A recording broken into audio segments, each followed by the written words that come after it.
You're on. Okay. Good morning, everyone.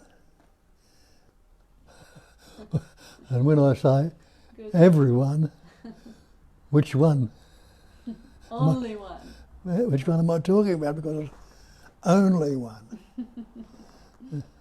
And you and I and everything else is that one. That's what we point to, non-duality. One without a second, not two, only the one. And as you reckon, what the hell is he talking about? There's people here and there's people everywhere else. What's he talking about? Well, I'm not talking about that personal one. You must realise that thinks they are the only one, or there is only the person. So when I talk about realisation or liberation, understand that there's nothing ever bound. There nothing was ever bound or ever will be or ever could be. It's always and or ever the one, what they call Atman, or the self, or the self. Self-realisation. And that self is already realised, but it hasn't been recognised in a lot of us, because we've taken on all these beliefs, and it's easy to take on board because 99.9% of the world are coming from that point of view, because it's never been questioned. But have a look. You've read scriptures and statements and heard some people that have understood.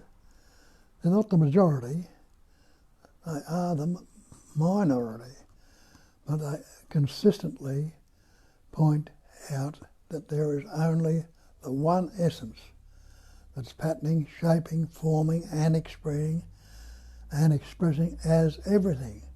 And they tell you that the Mahaveka, the great word mantra, is I am that. Pointing at that, that's what you call you or I, is that one. And how could it be anything other if there is only one? The seeming appearances of other than that implies dualism. Other than one means there must be two or more. But there is absolutely no duality whatsoever in non-duality. That's what they point to. So they call it ignorance in the scriptures. And we think, oh, I'm dull or stupid or I don't know enough. They don't mean that at all. They mean we ignore what is right before our very eyes and in our hearts. The one essence. They call it ignorance. And so we don't have to go out and learn something, and then believe we're not, when we learn something or take something else on board, we will no longer be ignorant. But just realise what that means. We are ignoring our true nature, and that true nature is what you are right here, right now. Not a conceptual image we've taken on board and reinforced daily and believe we need to become something.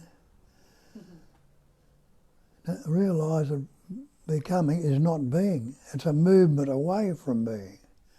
And is there anyone who is not being right now?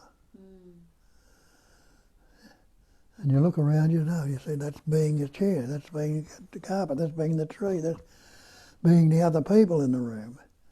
That's being that idiot that's talking to us. It's all the one being, patterning and shaping in its different expressions. And it can never be becoming. Because when you look at that word becoming, what does it imply? It implies a future, time. And I'll point out that time is only a mental concept. Question it, have a look. Is there a past if I don't think about it? And when you live and try and see what's there without thinking, you can't say there's a past or a future without putting a concept on it, a word or an idea. But the words are still coming out presently. But the thoughts and ideas and images are coming out presently. But if we put imputation on it, it's the past or the future. But we investigate that. Can you live a moment ago? Can you go back and live last week? No, you realise you can't go back and live it, but you can recall it. You can recall what happened yesterday, or so-called yesterday, or last week, or whenever it was. Put the conceptual image on it. But you can't go back and live it. It's dead, it's gone. So when we're relating to the past, we're not life's leaving us behind, because life's always this immediacy, this activity of spontaneous activity that's happening right now. And the same with the future in the so-called becoming. You can't live a moment in the future. Try and live tomorrow or in 20 minutes' time.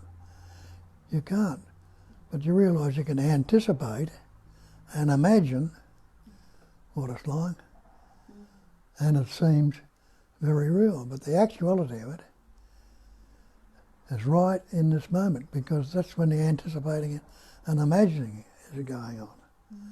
Not in the future, but we're talking about an imagined future.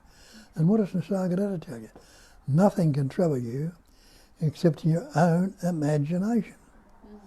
That we are imaging or imagining, this break it down, that imagination to image in, imagine. And what are you doing right now? If you're thinking about the future or the past, you are creating mental or conceptual image. Might be about the past, but then again, come back. Well, it's not a matter of coming back or going anywhere, because you can't get away. But recognise what is wrong with right now, if I don't think about it. Can you say it's good? Unless you're relating to the past or the future, some other experience, how can you say anything is good or bad if it's just the actuality as it is right now? So you've got to relate it to something. So all our problems are problems of relationship. Relationship is related to or relative to. And what are we relating to? A past event or a future event or something, or some experience or whatever. We're relating to something other, instead of sitting with what is right in this immediacy. And I don't mean just sitting with it all the time, but being with it. Because whether you're walking around or doing some activity, it's always present. And the responses to that presence will be natural, spontaneous responses.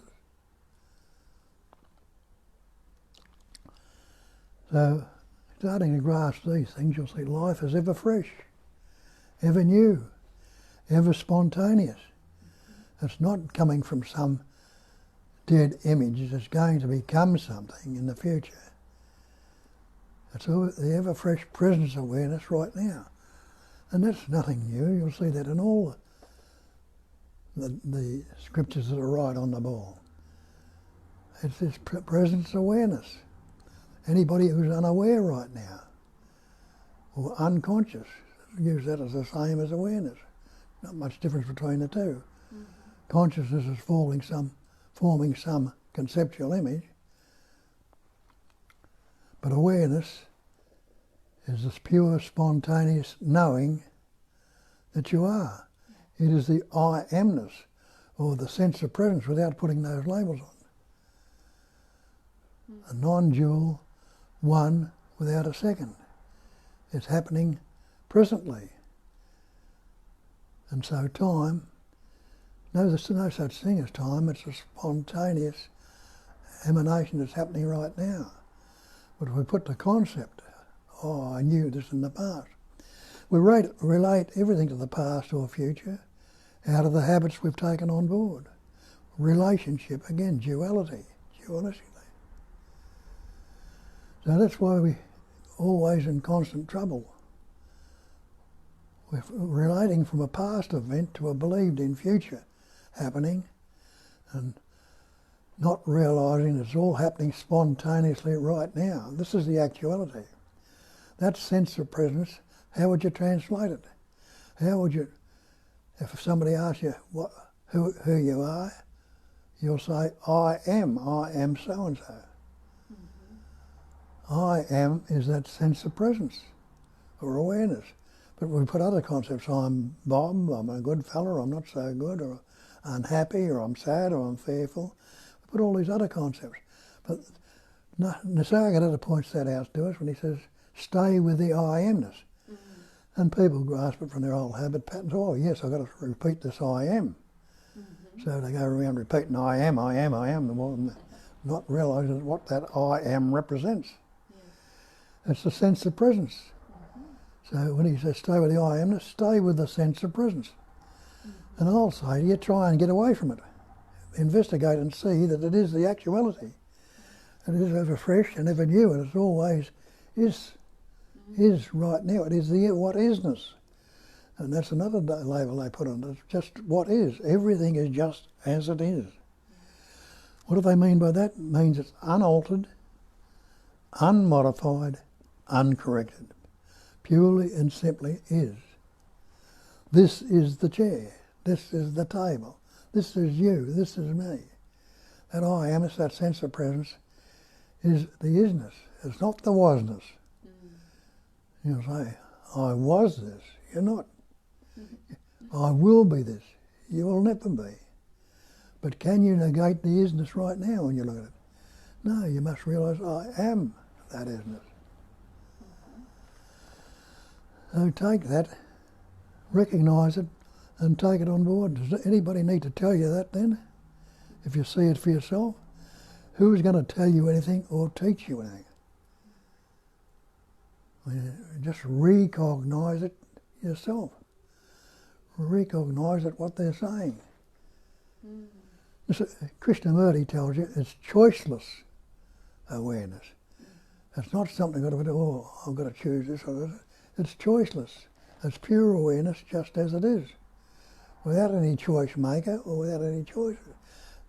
And if it's choiceless and any choices need to be made or are made, they'll come up spontaneously without saying I choose or I'd like to choose or I'd like to. It's a choiceless awareness. Have a look at that awareness right now. Sit with it right now in this moment and see what's there without putting any concepts or words on it. And the next thought will come up spontaneously, or the next activity. You're probably sitting there blinking your eyes right now, or swallowing the saliva in your mouth, or doing something like that. Did you choose to do that? Did you choose to breathe? They take that breath. You know the breath needs to be taken, and the heart needs to beat, or you wouldn't be there too long. But you're not deliberately saying, well, I've got to breathe, unless you're practicing breathing and all the rest of it. That can be very handy to improve your lung power and things like that. But all the spontaneous functioning that's going on in that body, mind, that conceptual limit, you see it's all naturally happening. All happening by itself. Nobody is doing anything. So to relating to the past image, you're starting from behind the 8 ball, because you've got to get rid of this believed in entity, and I've got to become something. And trying to become something never happens, because the very trying. Did you try to be born? Oh, you had no say in it at all. You had no say.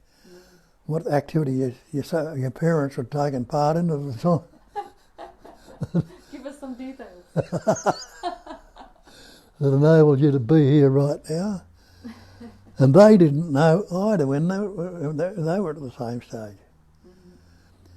So, you can't remember your birth, but you'll say, I was born. That's what we were told. But how can you say it? Because you didn't have any words at your birth. Realise that. What words were you born with? Look at a little baby. Go up and say, who are you? What are you? Do you know I am? And do you Can you say anything? You say gaga, boo boo, or whatever.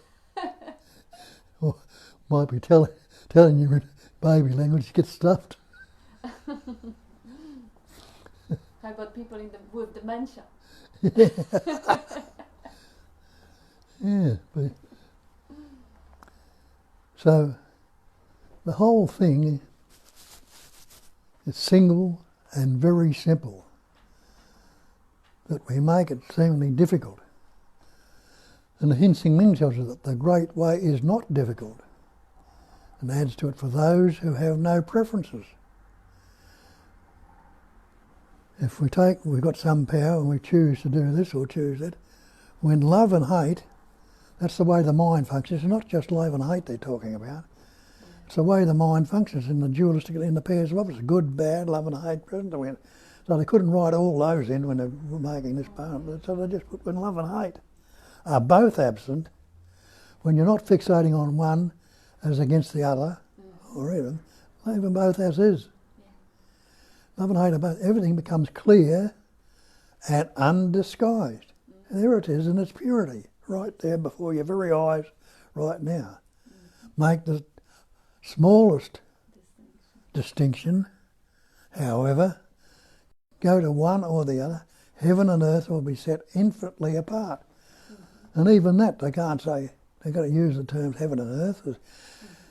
Heavens is what we look up into the heavens, is what is the sky or space is what we call the heavens. And the earth is what's rolling around in the heavens, being rolled around. So how the hell can they ever be apart? They never were, never could be, or never will be. So make the smallest distinction, and what have you done? You've conceptually set them apart. So if you wish to move in a one way, hold no opinion for or against anything. Doesn't mean to say you don't have opinions. Opinions will come up, but let them come up and let them move on. Don't cling to them or fixate on them and try and make something out of them. Because like everything else, you're not holding your breath, or you're not trying to fix your heart in one position. You're not holding on to it, but breathing happens. And heart beating happens, food's being digested, it all happens. You're not without making it. No opinion for or against everything. It goes on, but I won't go into that, and have a look and see for yourself. But if you're having difficulty with that, what is your problem? Oh, I don't like this. Or I'm fearful, or I'm having a bad trot, or I'm sick, or tired, or unhappy. All concepts, all opinions, concepts, and we're fixating on them. What happens if you can let them be? Do they hang around? Are any of these opinions stitched in your skull? They're not. Where were yesterday's thoughts now? If you go back and believe in this time and have a look, where were yesterday's thoughts now? Haven't they moved on? Some of them can be recalled. It all depends how much you're clinging to them. Your clinging needs, as it says, the clinging needs of the ignorant. If you're clinging to any of these things, well, you're in a lot of trouble. I know that well, because I was in a lot of trouble. I could be in a lot of trouble today if I like to cling to a lot of the things that go on around. Oh yeah. Anyone who would have your family would be. your ex-family, and step-family. Yeah. Your real family would never do that. Yeah. So,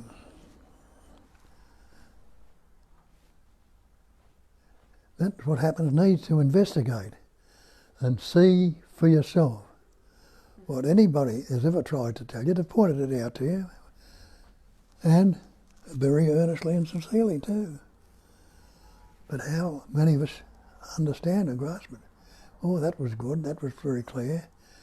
And then you go back into the story again. So in twisting it out for yourself, and that's all that can happen, and seeing what's being pointed to, Are you the individual? Are you the person? Are you the separate entity? Or are you the reality? Or are you unreal? You realise this conceptual image I have is not the reality, but the fact of being is the reality. The presence awareness is that beingness. And it's happening in this immediacy, this actuality. And in recognising that, getting a glimpse of it, say, well, I am already that. What can I add to it? Isn't that the absolute, which nothing can be added to? Nothing can be taken away? So you are already. So, but that's not good enough because of the old habit patterns and the belief that we are separate. Oh, that's a good one, but you let it go again and I'll find the answer to it. But the answer will never be in the thinking. Can't think your way into this or out of it, through it. Nothing, Shakespeare tells you, there's nothing either good or bad, but thinking makes it so. What's he mean by that? If there's not thinking, no thinking to it, it is neither good or bad, it's just as it is.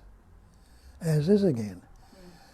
But if you're thinking about it, you'll put some stance, oh, this is good, or this is not so good, this is unhappiness, or this is fear. You put some conceptual image on it, based on the words we've learnt over the years, and we relate to those words way back, which of the belief we put into them over the years, instead of seeing them fresh and new like everything is, we immediately relate it to the old. This one's fear. How do you know? Well, I've had this years ago. And it comes up every now and again, and it's always been fear. Or this one's always been anger. Why? Because you haven't seen it fresh and new, haven't seen it as it is. You put the old image or label on it, and put the energy of belief in it, and so that energy of belief makes it seemingly real. Nothing either good or bad, but thinking makes it so. What's wrong if you don't think about it, but right now? Can you say it's good or bad without a concept? And if you're not putting it into one of those concepts, how long is it going to stay around? Because what's your next thought's going to be? You don't know, you can't choose the thought, but doesn't thinking continue to happen? Words continue to come up spontaneously, naturally and effortlessly.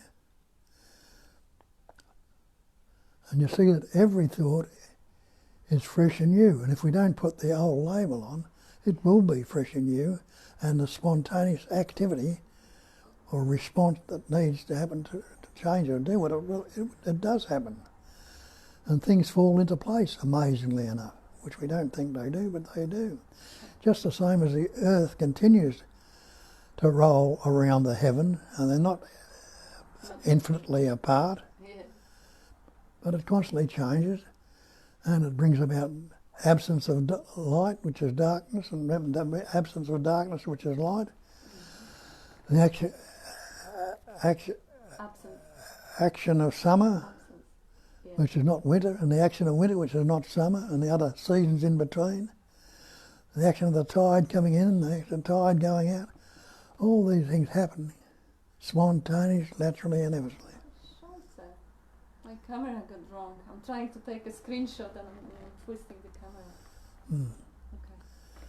So under a little bit of investigation, you can't help but see it for yourself and recognise it. The Buddha called it a cognising emptiness. And what we take from that, we think, oh, I am cognising the emptiness. We see it out, space is out there, and we realise space is empty, and so on. I am cognising it. But he didn't mean that at all.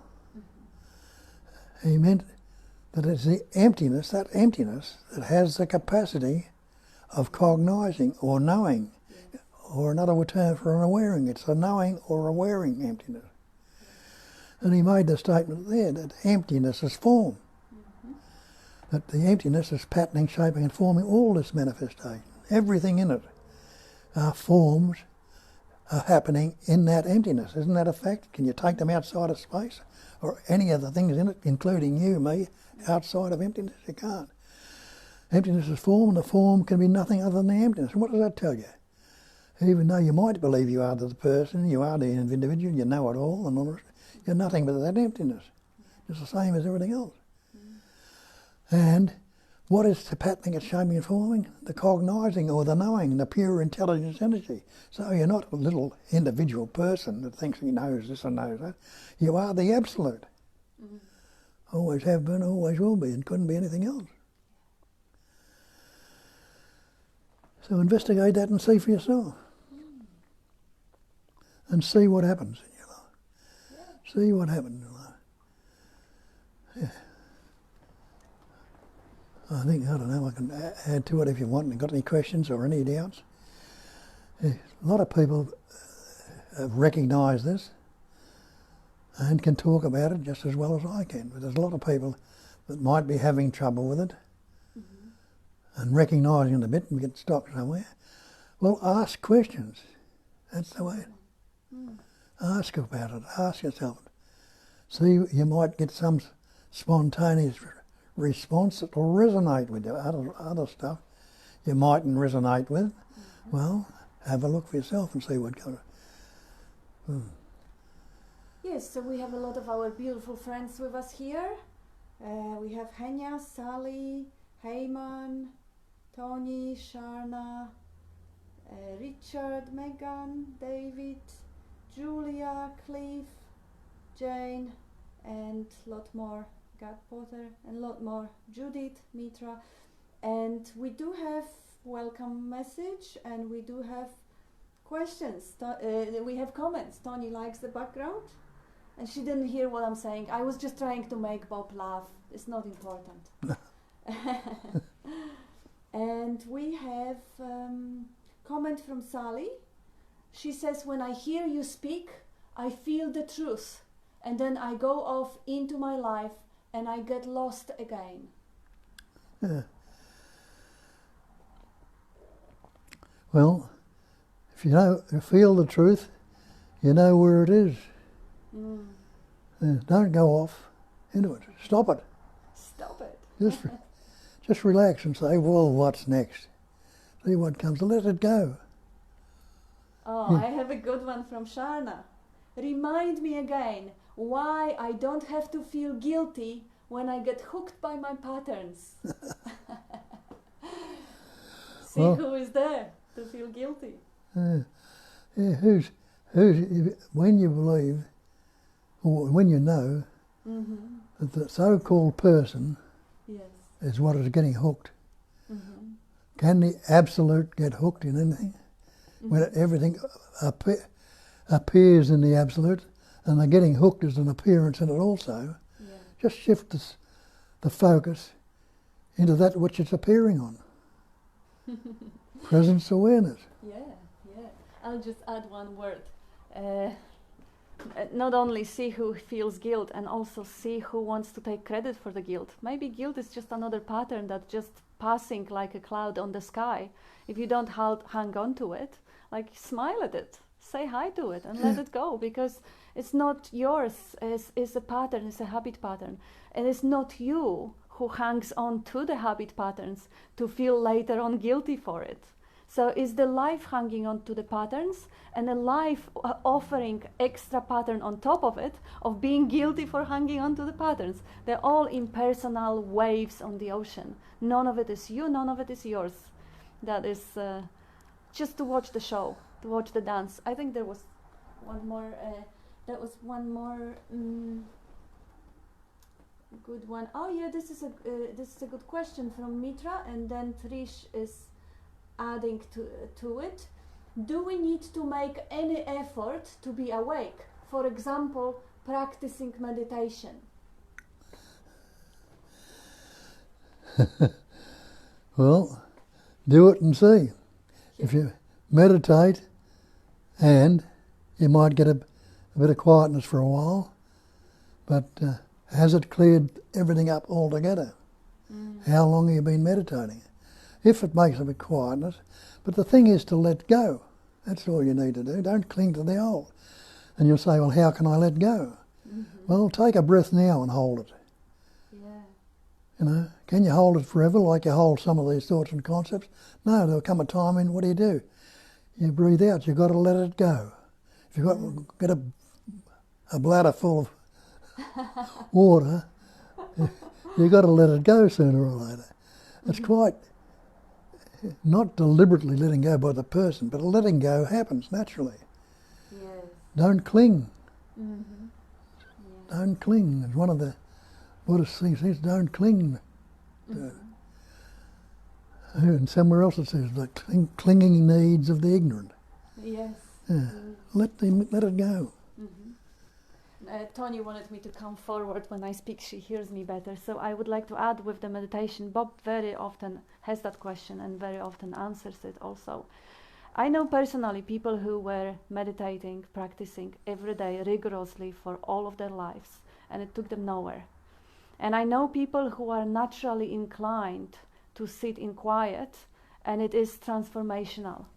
The key point is to not expect that meditation will give you something, because if you have that expectation, then straight away you reinforce the idea of you getting something, you wanting something, you not being already fully awake life force expressing as it does. So the danger of meditation is creating separate meditators who want to gain from it. If this is dispelled, meditation is harmless. Some people may be inclined to sit and it may be serving them. For some people it may be waste of time. It depends on the body-mind pattern. But the danger is when we want to achieve or attain something in future, and meditation is a means to achieve that something. Because first of all, there is no one who would achieve anything. There's nobody home. It's only a phantom that says that there is some me that must awaken or get enlightened. And also there is nothing to be achieved apart from this very moment and relaxing all the objections that we have towards it. There is no enlightenment as a state. If it was a state, it would mean that it is a temporary as every other state, like joy or sadness. Or if it was a state and it wasn't right here, right now, it's not worthy of chasing, because if it has the beginning, it has an end. It's not it. What is already here now is that undeniable fact of existence, of being, which when we look from the mind at that undeniable fact of being, it seems insignificant, boring, not worthy of even focusing on. But when we stop conceptualizing ourselves as somebody, the being as boring, or any concepts, like what Bob said in the beginning, what's wrong with right now if I don't think? If we enter that state, and it's not we entering a state, it's relaxing out of the head, which creates the idea of or an image of the I. If we relax out of that state, there is nothing wrong with that profound experiencing of existence. It is always available here now, doesn't have to be waited for, doesn't have to be earned in a huge effort or long meditations. It is always available. And it is available when the conceptualizing stops. When Julia, actually I didn't read the comment, it was really good when Bob was talking about I am was the awareness and everything else was the consciousness. Like I am is the pure awareness, not the thought I am, but the existence. But when I say I'm a woman or I'm a man or I'm whatever, that's already labeling, limiting consciousness. That's not, it's nothing wrong with that. But when it is recognized, the movement of consciousness, the assuming different roles and different positions in the awareness, then the consciousness is not who I am, because this is what I'm seeing or experiencing or observing. Then I am must be prior to consciousness or identification with the form. Thank you. And the meditation, when somebody's trying to meditate, yes, It's you utilising the mind to try in meditation, and it doesn't happen. I meditated for years. Yeah. Yeah. And I read somewhere that when there's no one to meditate and nothing to meditate on, that is the natural, spontaneous meditation that happens by itself, and that's the fact. There's no one. That's what we're trying to get rid of, the me that thinks it's going to become somebody.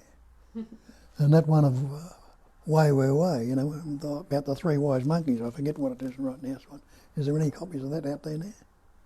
Yeah. When eyes, ears and mouth are spontaneously functioning themselves. Yeah. Yeah. It's non-meditation, undistracted non-meditation. Yeah, undistracted non-meditation, yeah. Yeah, there was, I'll better come forward. There was another comment, I think it was from Sally. She says she spoke with her friend about non-duality, and the friend asked, well, who is cooking the dinner then? I would ask the friend, okay, tell me who is growing your hair? Who is beating your heart? And who's asking the question? Yes, because functioning, like, you know, the cat is also catching its dinner and is also doing whatever it does. But it doesn't take credit for the action. And it doesn't mean cat does it. Life expresses through pattern. Who is growing the tree? When you say who's growing it, well, the natural response is I am. Yeah. But an I am is not that person. That's Take the right. I am to be the sense of presence, the natural, spontaneous functioning life. Life itself is doing it, but we don't notice that. We take the persona, the mask, the conceptual image we think is doing it. But the conceptual image has never done anything at all. Yeah. Never can do it. Yeah. So the whole of life Yes. is expressing and doing it. It's life. It's the absolute expressing in whatever way, form, shape or form it expresses. Yeah. Silence, stillness, awareness. And you are that life itself. Take the life out of the body and see. We had Cameron added a nice comment. Who does it all? Physics. Good answer. Very good answer. Physics, absolutely. Cameron Rayleigh. Cameron. Yeah, is one of your first products. What is it? How are you, Cameron? So I see if there are any other, because I think they are take notes. And Jane says the me pattern is to name and claim, but there is no me, just pure being. Yeah. Yeah, absolutely. We have Julia saying, letting go is a passionate interest of mind. It was my meditation practice. I have not yet apparently released the one who lets go, even though I understand that nobody is here to let go. I wish there was a way to find whatever it is that causes the mind to return to thinking. It is the doer, even though it knows from previous observation that there is no doer. If she realises there's no one to let go, Yeah. who's there to hang on? It would just That's naturally, right. spontaneously happen. Who's clinging to it? And you say, well, I can't let go, there's no one to let go, so there's no one to cling to it either. Yes, that's absolutely. Trish is saying a fun comment. What is happening on the planet right now is duality on steroids. Yes.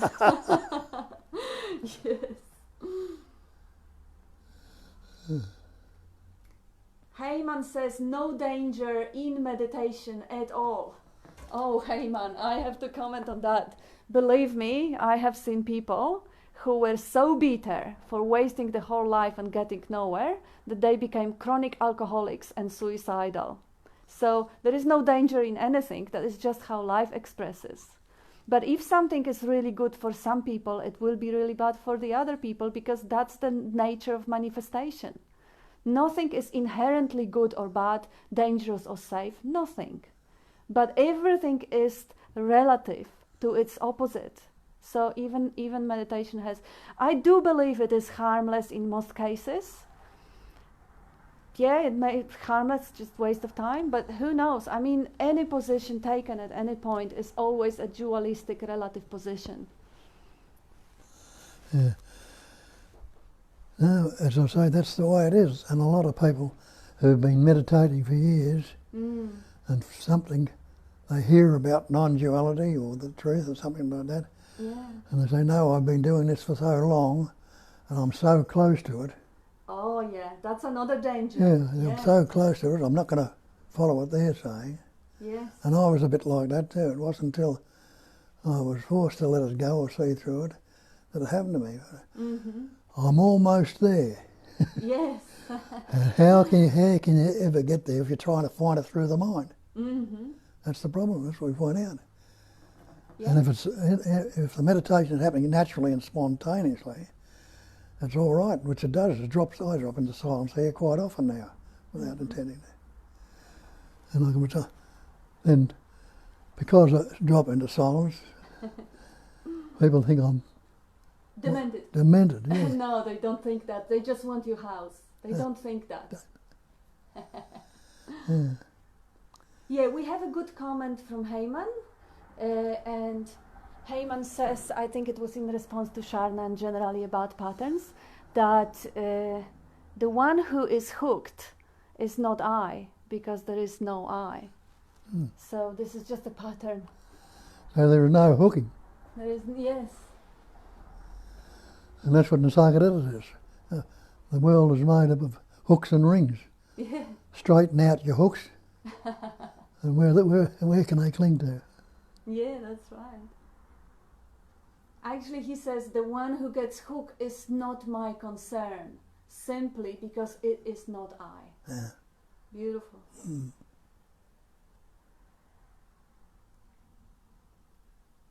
And now we have,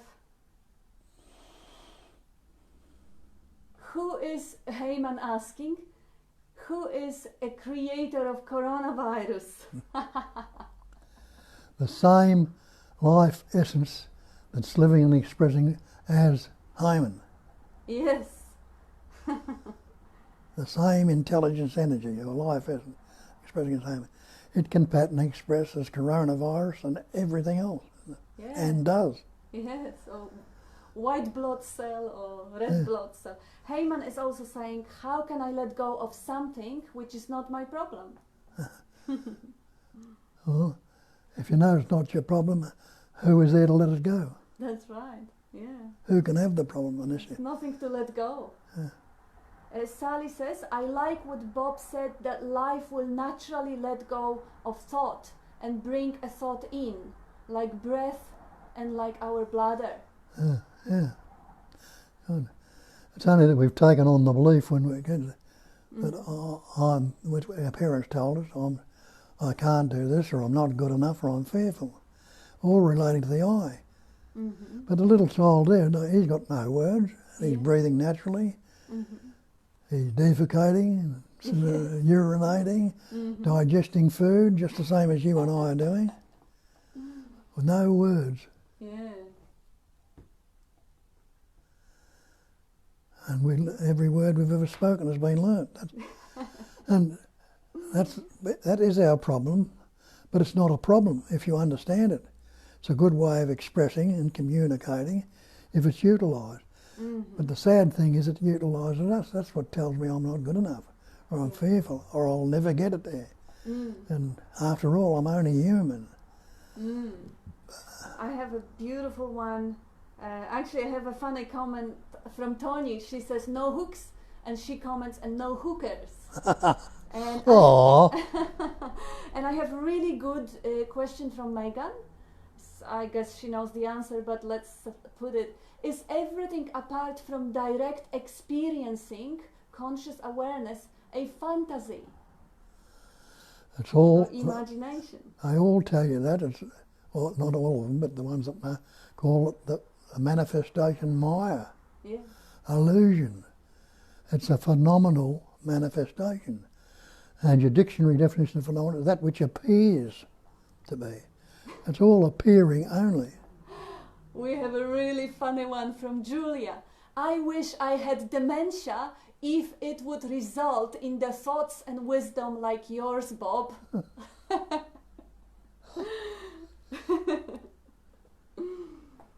Yeah. Jane says it's the mind's nature to work in the pairs of opposites. You, me, pleasure, pain, desire, fear, me, you, past, future. See, you are not the image in the narrative mind story that appears on the presence that you are. And seeing that vibrates in the pairs of opposites, see that they're the boundaries we put upon ourselves: good, bad, pleasant, painful, happy, sad. They're the limiting boundaries that tie us up with thoughts, words, concepts. Put the brakes and limitations on the totality, on the absolute. Without the word, is there any such thing as good or bad, pleasure or pain, happiness or sadness? Does a little child know anything about those boundaries? No, yeah.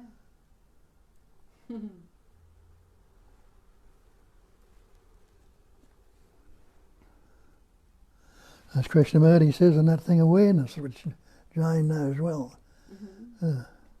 When I'm happy, I know it. When I'm joyful, I know it, you know. When I see everything as it is, there's a knowing of it just as it is. But then we put the extra concepts of it. Just the pure knowing hasn't changed. And when we put the good and bad on it, we've put the concepts on. We've divided the good and bad when there's just pure knowing. Yes. The tree is there, that tree is there, that's all there is to it. When we put the concepts of the tree, it's a gum tree or it's an oak tree, I don't know, we've moved it out of its natural, spontaneous seeing state. Yes. And also there is I think we all know it from the life experience, even the life experience of the narrative or the story type of a self, that good and bad are labels that could be adjusted or changed. You know, someone calls you negative and you reframe your story and you see good points about it. Or we have positive thinking ideas. Or we have lots of branches of psychology and other alternative techniques of therapy which are offered to reframe and reinterpret the situations that we decided that they define us. And we also could see in our own life that I remember my greatest fear was to lose my first husband in a way that he would leave me. And I could not think of any greater fortune from the day I'm looking now. But for 17 years, it was a terrible thing that I was fearing. If I was thinking about it, of course, because I wasn't really thinking about it often. But situations that happen to us, certain diseases in the past, or losses in the past, or perhaps losing a job and finding a much better one, or divorcing a person who soon after became a criminal, or whatever the situations, we can see from different perspectives, even through time, how we interpret situations that happen to us in a different, more mature way, or perhaps more based on new life wisdom or information that we get. Also, even helping someone to see. I remember helping my mom to see. She struggled with her own mother because the mother abandoned her as a little baby, and she didn't really see her for the first 10 years of her life. And one day she was ready to actually see what a great fortune was that, because her mother was quite a toxic person, and she was spared what her sister wasn't, and what her brother was spared too. But when you see things in a new life, they are still a story. They are still story from the past. But seeing two stories simultaneously, like the bad story and a good story, or the bad story and a good story and a medium and a neutral story, when you see there is more than one way of looking at things, it's just so much easier to drop them all. Drop them, all of them. There was nothing good or bad. You don't really need to have the story. Past is dead, is gone. If something really comes up to be looked at, you will be moved to do something about it. But if it doesn't, I wouldn't even really waste time to go there, because the present moment, this is when the life is happening, always.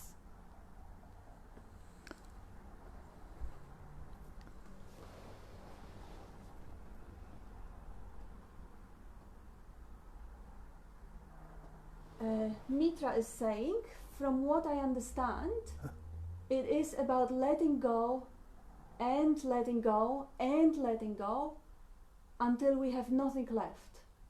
Have I got it correctly? Yeah, you've got it correctly in this way, but you realise that there's no one to let go. What does that leave you? Yeah. It leaves you are the life itself. You are the pure life. What's breathing you? What's beating your heart? Is it the mind? Is it the thought? What's growing your hair in your fingernails and digesting your food? Take that life essence out of that body. You're a corpse. What can a corpse do? You know, all the organs are still there, heart, lungs, before they start to rot. Kidneys, Yeah. all the organs are there. But what good are they to you without that life essence? You are the life itself. And life has no beginning, no end, no shape, no form, no pattern, but it expresses as every pattern, shape and form. It is the absolute. And a good analogy for that is the computer. You've got some wondrous information in the computer. Haven't got the power turned on, what good is it to you? Yeah. But when that life stops functioning, which formed that body to express through, and all the nerves and sinews and blood vessels and heart, lungs and everything that's in it, to make that expression happen, when there's no power through them, what good is it? Yeah. You got the generator that lights up all the globes in the room, and all the computer, the television and every other electricity thing in here, lights them all up. But if there's no power there, what good are those things there? Yeah. So what are you? Are you the measly little human pattern that you think you are that's running the show? Or are you the life that's enabling it to happen? And you're not separate from any other part of life. Life, there's only one life, that's the one self. And you are that life, and as Christ told you that, I am the way, I am the truth, I am the life. People thought he's talking about himself, he wasn't. He's talking about that sense of presence that expresses through him as the life. And the Sagadatta says there is only life. That is all there is. Not the body, not the mind, or the trees, or the flowers, it's all life. And he says there's nobody who lives a life, or nothing that lives a life. Life lives on life. And out of life, more life comes. You know, as I say, out of life the little child came. Out of life the virus formed, and the bacteria formed, and all that. It's all life. So we like one part and not the other. That's not a way you put it too. We are dreaming a dream you call the world. Stop looking for ways out. We're looking for ways out to get rid of all this. Stop looking for ways. That's not your concern. Your concern is that you're focusing on the one and not the other. Not the other, yeah. Love all of it, or none of it. And if you love all of it, or none of it, without any separation, isn't it going to function in its totality? And it says that the rest will be done for you by the same life essence that brought you into existence and is expressing through you. And that's what you are, the Sat Chit Ananda, existence, consciousness and loving to be. And see that right now. Anyone who's not existing right in this moment, no, I'm existing. I can't deny it. Anyone who's not conscious, I'm not unconscious, or I wouldn't be able to talk to you. So another term for that consciousness is awareness. Anyone who's not happy to be, well, I'd rather be than not be. Yeah. Wouldn't you? Even though you don't realise we're not going anywhere, but the pattern, shape and form, well, this particular pattern, shape and form might break down. Who knows what will happen never, but the totality has never been corrupted or contaminated in any way, shape or form. So it can continue to express. not as another life, as another body or anything like that. It's fresh and new. Mm-hmm. Yeah, so we have Heyman is saying after Sufi mystic mentioned centuries ago, we don't believe in the existence of the universe. In fact, universe exists simply because we believe it so. Yeah. Yeah. As I said, it's a phenomenal manifestation. Anything manifestation is phenomenal. Appearance only. Definition of phenomenon is that which appears. It's seemingly so. A good one from Julia. You have to differentiate that for her. How do you stay in non-conceptual awareness while listening to someone talk about concepts? You don't stay in aware, you are it. Yes, you are. If that awareness wasn't there, how could you listen to anything? Yeah. That life essence. Yeah. And then I'm just going to add it because, you know, Julia, who you are is the non-conceptual awareness, the pure space. This is your identity. If from your identity of who you are, you watch the person speaking concept and you watch Julia answering concepts, that game gets even more fun. Because you're not Julia, you are the presence awareness, you are the space-like awareness. And you're seeing concepts playing with each other. You see one wave coming and another wave responding. You have no idea what you're going to think or say next minute.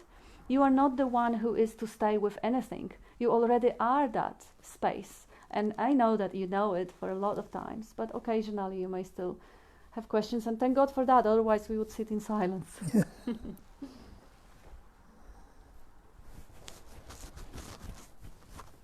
Otherness for him is him without otherness, that Heyman says. Michelle says, I think the universe exists when we are, whether we are here or not. Yeah, you're right. Whatever you say is the thinking. In the thinking, universe exists all the time. You are the existence. Yeah. And Megan says, it is about seeing through and not letting go or staying somewhere. Exactly, yes. Unfixated awareness. Yes. We're not fixating or stabilising it seemingly in anything. Yes. Leave it as it is, unaltered, unmodified, uncorrected. Yes, so Heyman is asking Michelle, who just said that she thinks universe exists whether we are here or not, and Heyman is asking who is the we that exists or not. Yeah, that's a good differentiation. To stop trying and stop not trying, Sharna says. Stop what? Sharna says to stop trying and stop not trying. Trying, yeah. Yes.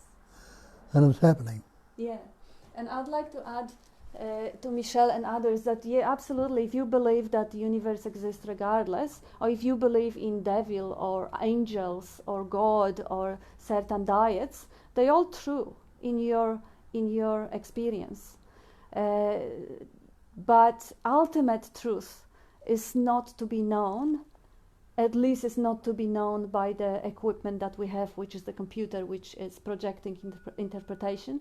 Science has already come to that conclusion with the uncertainty principle. You cannot measure anything or assert anything without influencing it by the fact of observation, which is totally necessary to assert anything. So we can't really say if our world exists when we don't. We don't know if the worldview or the model of the world that you have is the same as Bob has or I have. We don't know whether Nisargadatta is talking about the personalized world, that there is no such a thing as objective reality. There is only a bubble that we create out of our beliefs. And it is so-called relative truth, but absolute truth is a mystery. Well, the thing to do is try and separate anything. Yes. We must all appear how it appears. Separate it if you can. Is there anything static that can stand separate and apart from outer space or anywhere else? That's right, yeah. Richard says, I see that Jane above used the insightful term pre-sense. that you are, pre-sense. Yeah. And Heyman also mentioned by Sufi mystics. So by who? Sufi mystics. Yeah. And Sharna is clapping to Heyman for being a star student. Who is? Sharna. Shana, yeah. Sally says, I always have a sense that there is an I that needs to be attending to things, like coming and listening to Bob. I find it hard to let go because then I feel like I will become apathetic, do no actions and just allow whatever to happen. This sense that I can't just accept things to happen. I need to be fixing things and improving them. See that the I is the totality. Yes. You put the personal concept on it or idea and you think it's something separate and apart. Yes. But it's I doing everything. Absolutely. The yeah. totality, the absolute. Mm-hmm. Also, if the I doesn't have real existence, it means that you don't have to let go of it. You just recognize it. Yeah. Because if to this day you were fixing things and improving things, it wasn't I doing it. It was life expressing through the character, through the personality pattern that has already been created for all of your life by all of your influences combined. So it wasn't I fixing and improving things, it was life expressing through pattern. If you recognize it right now, the life will not stop expressing through patterns in a very similar way, most probably, because we don't really know what the next moment is going to be. But the probability that the pattern is there, your tonality of the voice is not going to change, your eye color is not going to change, your way of grabbing the cup of coffee is not going to change. And your way of improving yourself or things is probably habitually run its course. The idea that I have the control and I choose to improve things or fix things is just another thought. If you see that that thought is also a habit pattern that has been instilled in you, probably in early childhood or maybe early teenage, then you will see that that very thought is completely mechanical, and that thought creates the action of doing and improving. Not you, it's the thought. And you didn't think that thought, you didn't choose that thought. It is a habit pattern that has already been present within that body-mind structure. That makes it really easy to see that you are not the doer, and yet everything is done.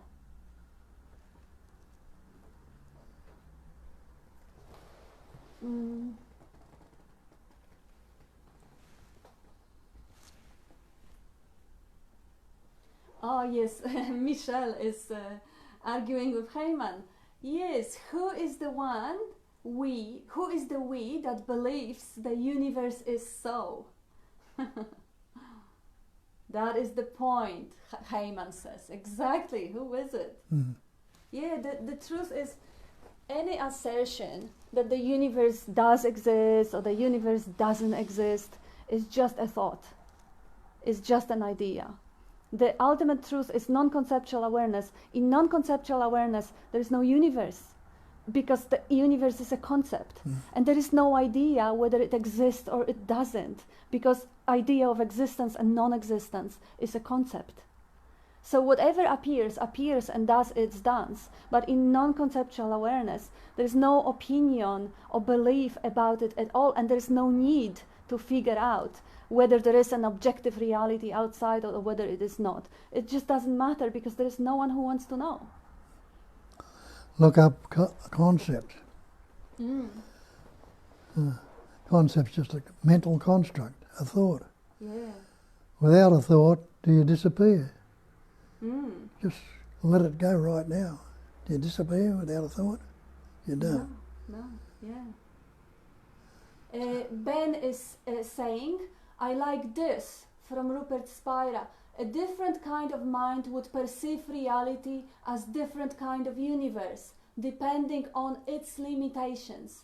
But it would still be perceiving the same reality, the only reality there is, infinite consciousness, or in religious language, God's infinite self-aware being.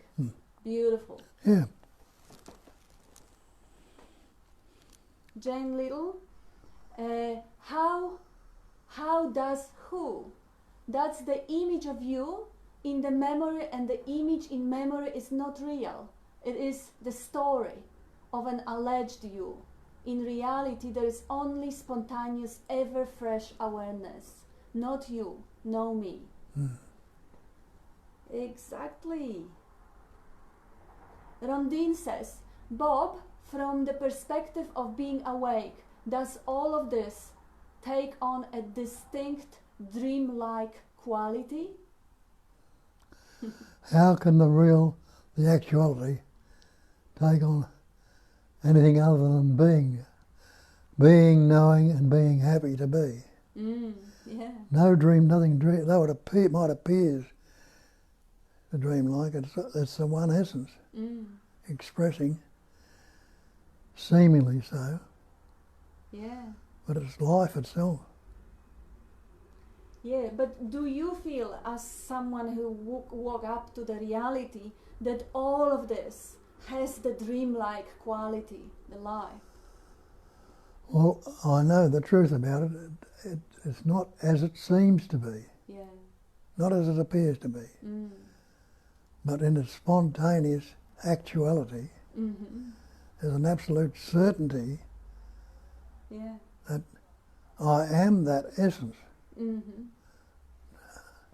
I'd like to add this because, Rondine, the way you see the world is the same way we see the world. It's no difference. The idea that we see it differently is just an idea. And the insight that everything is dreamlike, yes, is absolutely available, but not 24/7. It is not. Yes, we do understand it is Maya, it is illusion, yes, but it doesn't mean that 24/7 we don't take his pain seriously, or we won't feed the body because it's just a dream. No, the insight, it is a dream, it's like, it is like a kiss from the eternity. And it is truth, but it is a passing phenomena. Every insight is an experience of cosmic union, experience of bliss, experience of seeing it from different angles in the way that is emotional or intellectual. They all passing phenomena. You can use that expression or the taking from the insight, but it doesn't mean that that profound feeling of recognition, everything as being as dreamlike, is going to be there all the time, because nothing stays there all the time. Everything comes and goes, is impermanent. But yeah, it is a beautiful way of seeing it and saying it, but it's not there all the time. It can't be, because if it was, it would be filtered out of the consciousness. But yes, as Bob said, knowing the truth, the knowing, the recognition is one thing. Knowing for certain that there is no one here sitting, talking, thinking, interpreting, recognizing things as such, as dreamlike or not. There's no one doing it. It's just all live playing. It's just all the dance. As it is. As it is.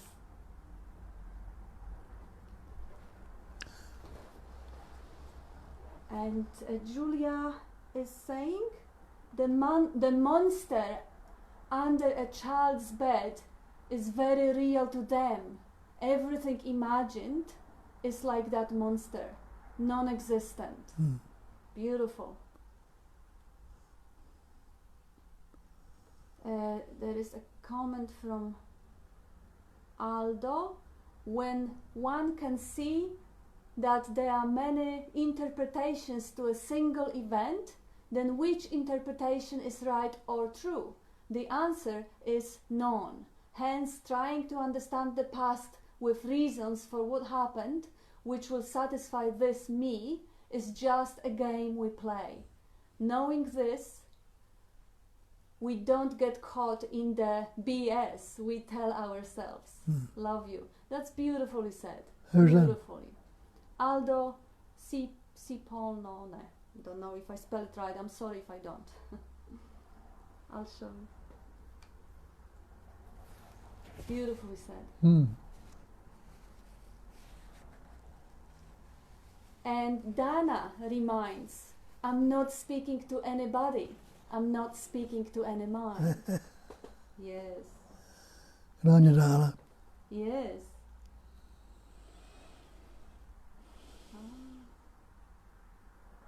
or any mind, says Jane. Letting go must happen effortlessly, Heyman says. And Dana adds, I am speaking to that I am that I am. And Heyman says to Dana, I'm speaking to that I am. Sharna, one could produce that thought which is nowhere supported. One should produce that thought which is nowhere supported. It's a quote. Michelle replying to Jane, thank you, Jane. Always say things in a way that I understand. Beautiful. Yeah. Sharna was quoting Diamond Sutra. And Adrian sends his love. Who? Adrian. Ah, hi, Adrian. Yeah, love from us. Heyman says, you are that I am. Kiss from the eternity. Mentioned by Silent Cat. I like to be kissed by eternity. You are the eternity.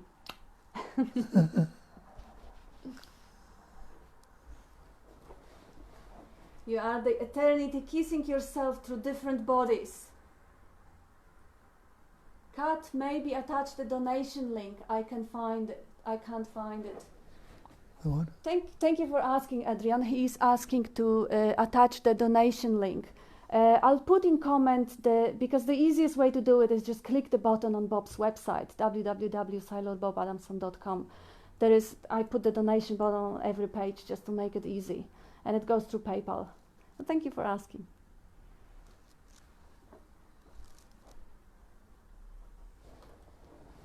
Sitting on your phone. That's okay. How's the time? It's almost 11:15. So please keep asking questions. If not, we're gonna go cooking.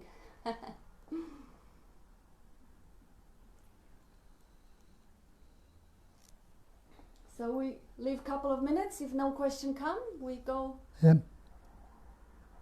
Michelle is saying, if this concept is being understood, who or what is understanding?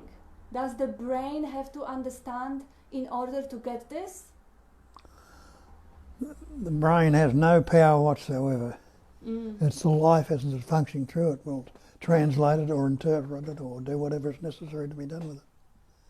Yes, and I love that question because it's a great question. Like, yes, exactly. If I need to understand who is the I that needs to understand, it is not the intellectual understanding, because the intellectual understanding would be another pattern, comprehending or learning something or believing something or taking on board.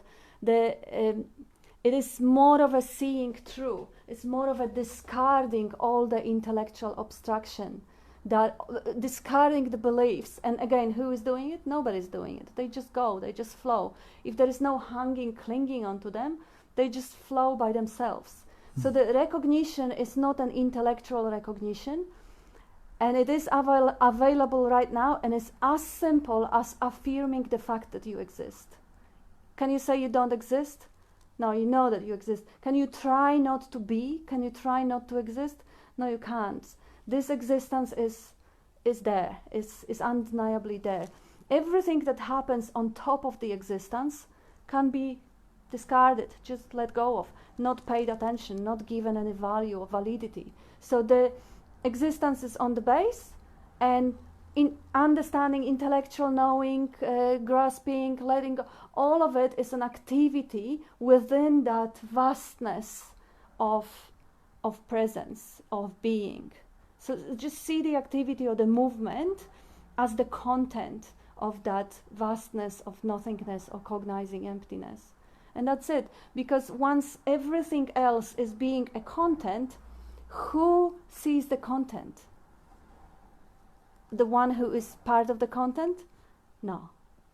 If you think there is one who sees the content, who knows about that one who sees the content? You are backing off from any idea of any entity comprehending, understanding, or recognizing or seeing, back to the cognizing emptiness. So this is the emptiness itself that is recognizing everything else as the content. So that's why they say you as the entity can never ever wake up or get it or grasp it, because it is always there when the you is not. When the I is out of the way, there is nothing to, not only there's no need to grasp or get, or there's no one who wants to know anything or ask anything, but also it is not hidden. It is always in a light. It's undeniable.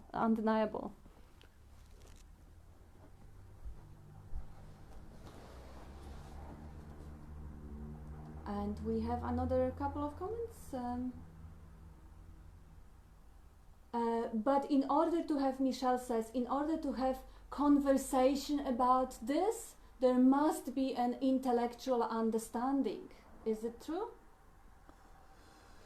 There needs to be an understanding, like I was saying, pure intelligence, no intellectual. Yeah, but if you want to talk about it, you have to know the language and concepts, and you have to be kind of oriented or something. In some cases you do, in some you don't. Some cases it'll come out spontaneously in different words altogether, you know. That's right, yes. So the intellectual... But it'll have that ring of truth to it, or resonation with it. You'll know.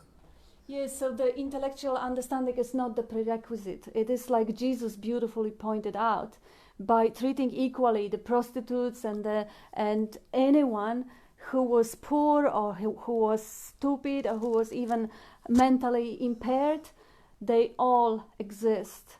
And the potentiality of consciousness realizing its own existence through those bodies, whether they are smart or stupid, poor or wealthy, is equal. The potential is equal. It's pure intelligence energy. And thank you, Julia, for posting the donation button. Mitra asks, as a beginner, I need to make an effort to let go. Not sure if I can do it totally effortlessly. Well, the Sayadaw says, when effort is needed, effort will happen. Beautiful. But it won't be you who is making it. You see, there's no effort maker. Yeah, see how effort happens because it's required. Sometimes effort needs to be put in you when you go and have indigestion. But do you do it? No, the body does it. So sometimes there may be some effort, but it's not yours. It's just part of the happening. So it doesn't need any conscious sort of me trying to put everything in it. This was what I was doing for a lot of years of my seeking, just putting everything in it because I want it so badly. But that asserts the me that wants something, and a me that commits to something, and a me that wants puts the effort and loves it. There is always the profound sense of I that wants to gain, add to itself, accumulate, amass. And have you ever seen a millionaire who had enough?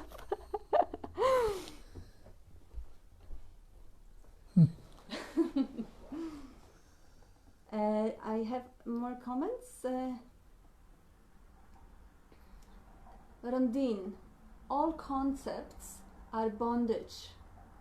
Everything is a concept. No one knows. Beautiful. That was 3 points.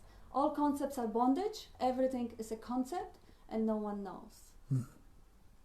Tony says, if anyone knows of a decent, not expensive room, of people who have finances looking for 2 rooms, please let me know. And Jane says, when you see that the you that is talking about who needs to let go is a story in the mind, no action is needed. Just see there are no answers in the mind that appears to on the presenses that you are.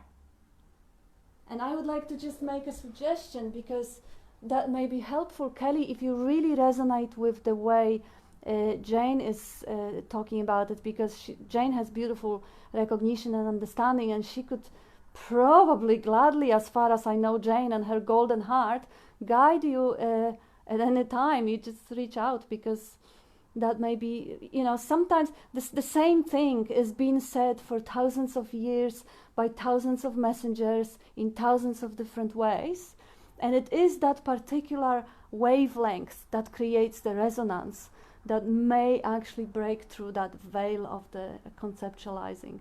I wish that that will be the case. And Tony got some advices, that's wonderful. And yeah, Sally says thanks. She found it asserting that through the I found that helpful. Oh gosh, I lost it. Helpful that through the effort is asserting to me. This is how I keep asserting the me. Yes.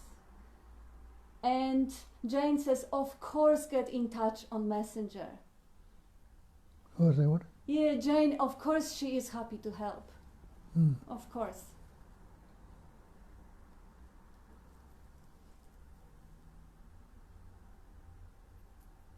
Heyman says, thanks for productive meeting by enlightened beings, Sailor Bob, Sailor Cat.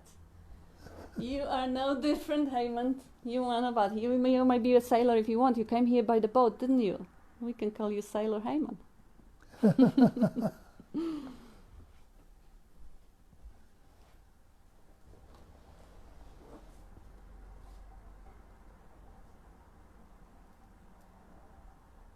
And Rich says hi. Richard.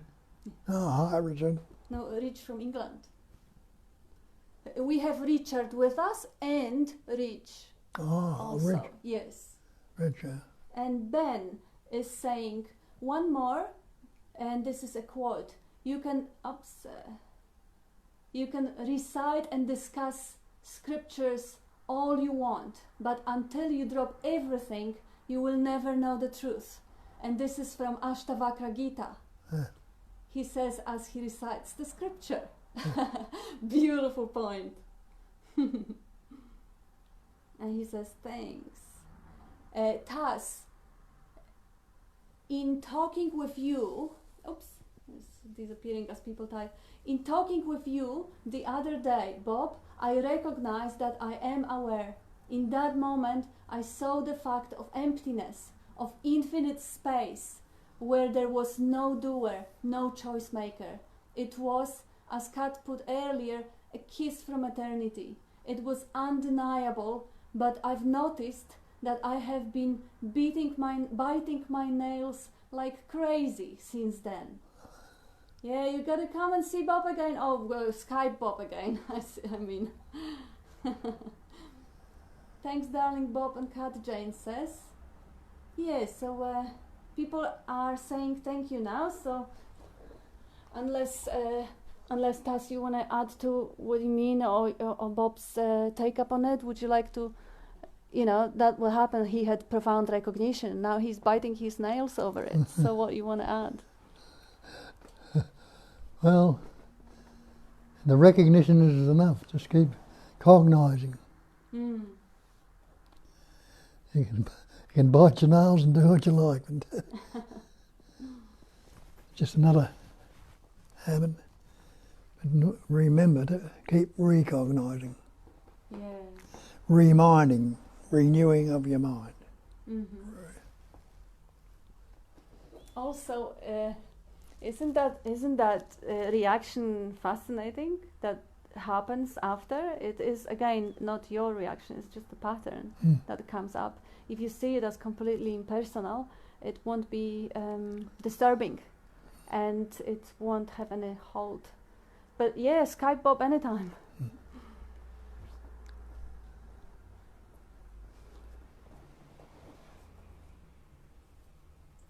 So,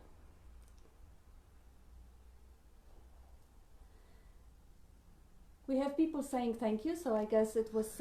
yeah, thank you all. It was, yeah, thank you. Thank you all. Don't forget that you are already that. Yes. The Absolute is listening, the Absolute is speaking. Yeah, good comment from Tass. I will bite your nails, Bob, when the social distancing ends. Love you. Promise.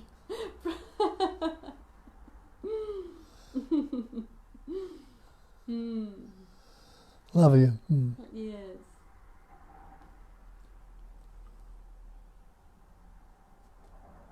Okay, hungry? Thank you. Yes, thank you everyone. Yeah. Thank you. Great meeting, Charna says. Good to have you here. And good to have you, Cliff. Thanks to all. Cliff says thanks to all. Oh, thank you, Cliff. I just say this.